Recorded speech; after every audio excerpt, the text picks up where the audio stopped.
കുനുപ്പാളൻകുട്ടി എവിടെ പോവാന്നല്ലേ? അത് കൊല്ലം ജില്ലയിലെ ചിറക്കര പഞ്ചായത്തില് ആയിരവല്ലി വാട്ടർഫാൾ കാണാനാണേ.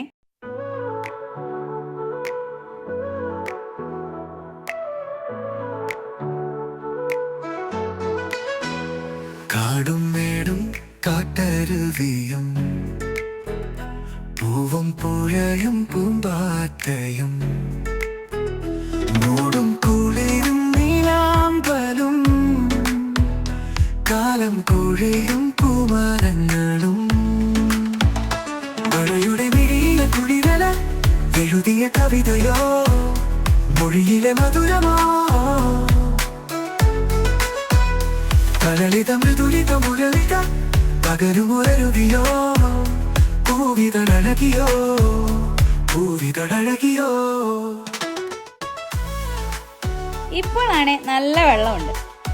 വെള്ളത്തിൽ കിടക്കണോ ചാടണോ നീന്തണോ എന്നൊന്നും ഇവന്മാർക്ക് അറിയാൻ വയ്യ കേട്ടോ. വെള്ളം കണ്ട സ്ഥിതിക്ക് ഒന്ന് ചില്ലടിക്കാതെ എങ്ങനെയാ? അരുവിയും ബൈ. പൂവും പുഴയും പൂമ്പാറ്റയും